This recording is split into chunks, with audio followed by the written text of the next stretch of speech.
Thank you for the kind introduction, and I want to thank CBIA for the opportunity. I do have a slideshow, but I don't think I'm going to use it. Is that okay with you?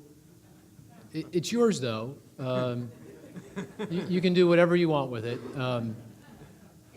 If you decide to sell it, though, could I get on the action? Okay, all right. But feel free. If you want to distribute it, feel free to do that. I understand I have 2 hours to speak. No, he said no. No. Okay, okay. So how about if I take, because I know we have a cocktail hour at 6, so why don't I take 15 minutes, and then we'll take 15 minutes for Q&A? Sound like a reasonable, nothing worse than an economist for more than a few minutes, right? Okay, all right, good. Okay. I'm going to make 4 points in my remarks. Point number 1, the economic recovery, which began just a little over a year ago, remains intact. We're growing. But we've lost a significant amount of momentum. Growth has slowed over the past 3-6 months. Just to give you context.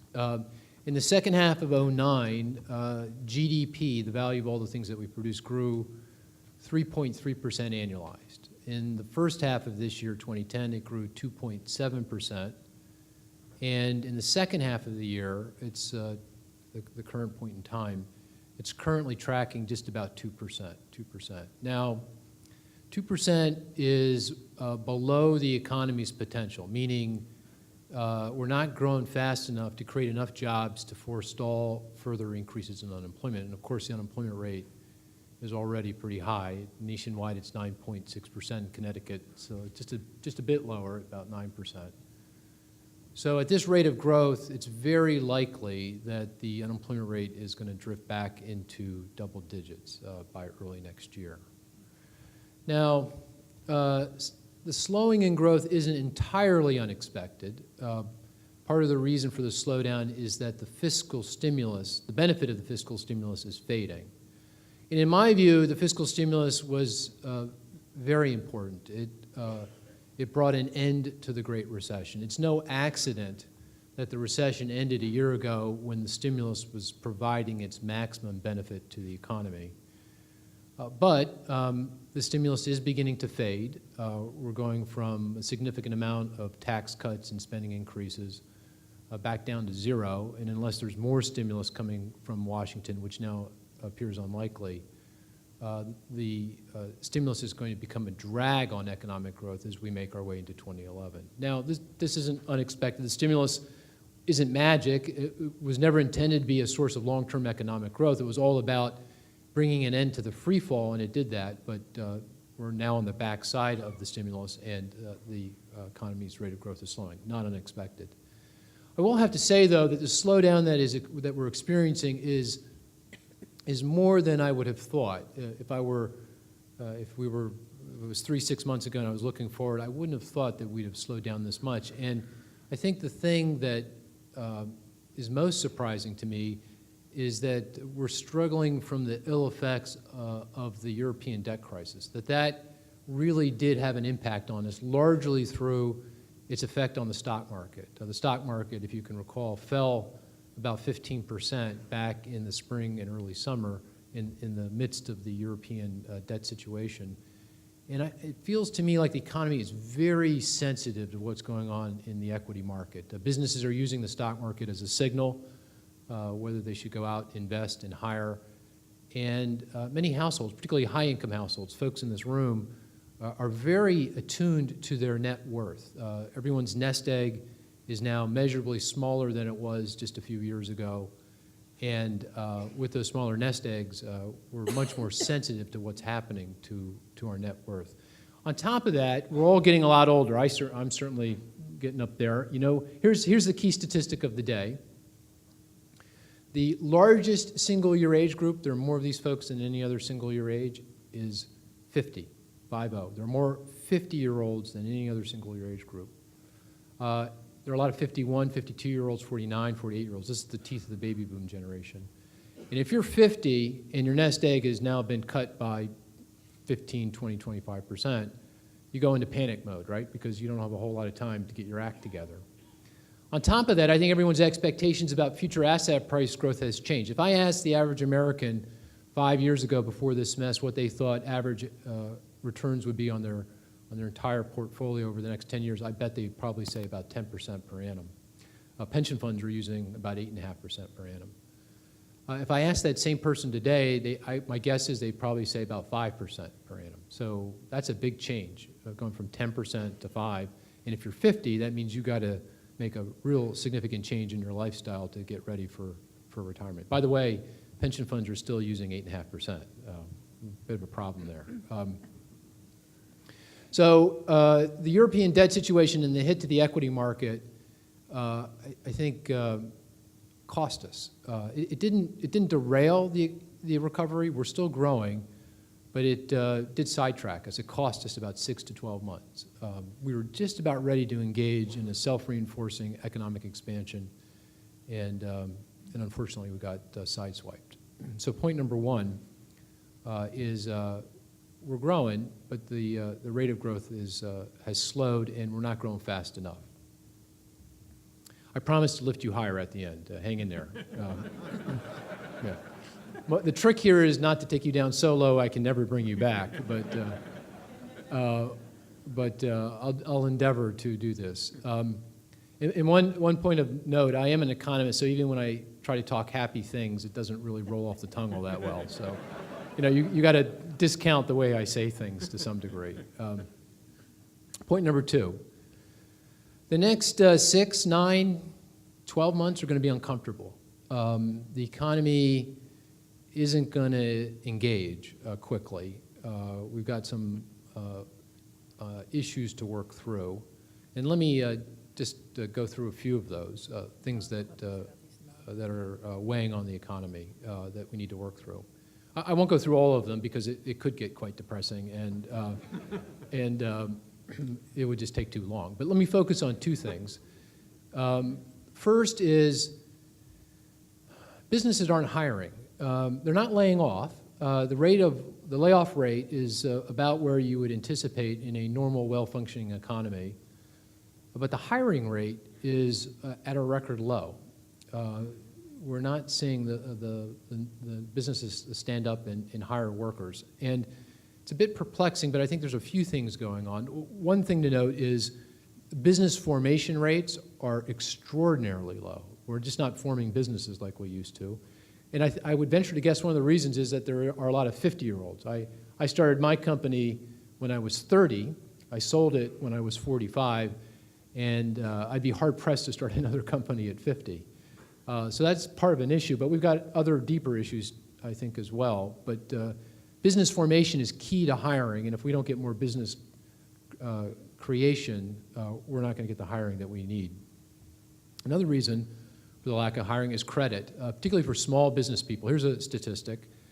Establishments that employ fewer than 100 workers, let's call those small businesses, account for 1/2 of all the jobs in our economy. In the last economic expansion, they accounted for 2/3 of the net job creation. Small businesses don't have the resources of big companies. They can't go to the capital markets and issue a bond or issue commercial paper.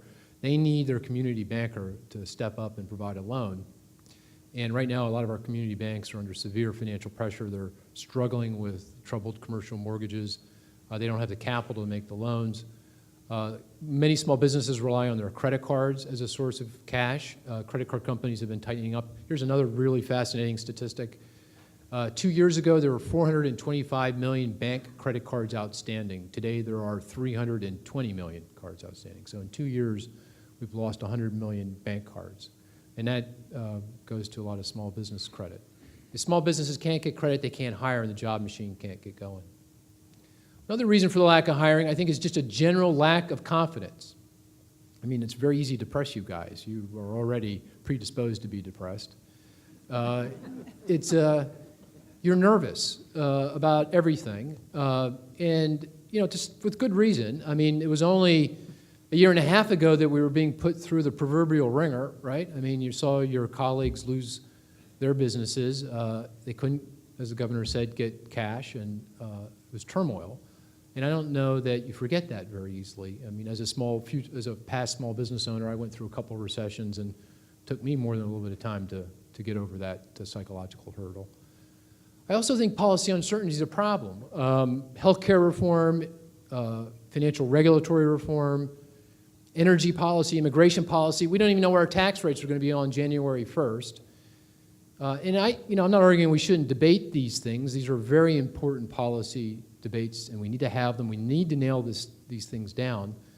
But it is very disconcerting when you're in the middle of it.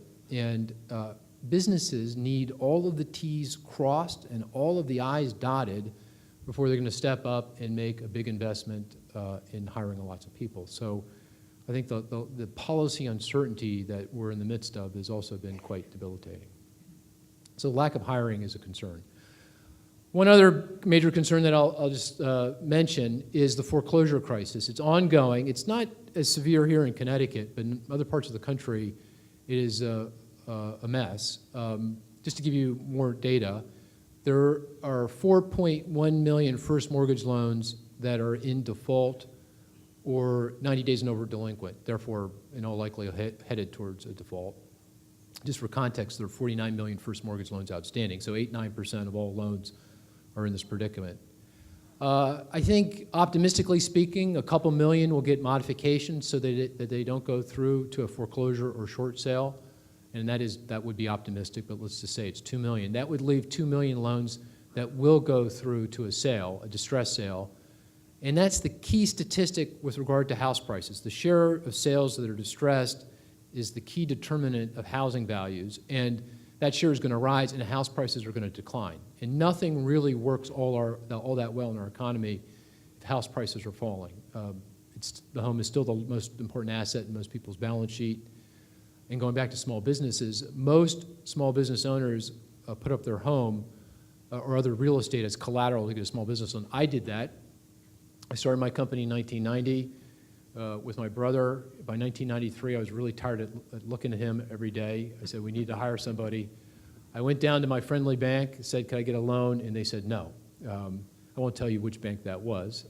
They're actually quite successful, so maybe they did the right thing. But I did go down to my friendly community bank, Malvern Federal Bank, and they did give me a loan, and I was able to hire someone. Of course, I had to sign away my firstborn and my home. I'm not sure why my wife really knew. She had to sign too, of course. I'm not sure she really knew what she was signing, but it all worked out in the end. It all worked out in the end. But my point is that with fragile house prices, small businesses are going to have difficulty getting credit, and the job machine can't get going. Okay, how are you feeling? All right, let me lift you higher. It is my view that odds are that we're going to make it through the next 6, 9, 12 months with slow growth, uncomfortable growth, but we're not going back into recession. And if we get through the next 6, 9, 12 months without going back into recession, a year from now, if you invite me back, we're going to be feeling measurably better, and in 2012-13, we're going to be off and running. And let me just give you a number to put meat around that statement. GDP growth, again, the GDP is the value of all the things that we produce, will probably grow somewhere between 2.5% and 3% in calendar year 2010 when it's all said and done. For 2011, probably closer to 2.5%. In 2012, I think we're going to get 5% growth. And in 2013, something pretty close to that. And let me give you some reasons for optimism.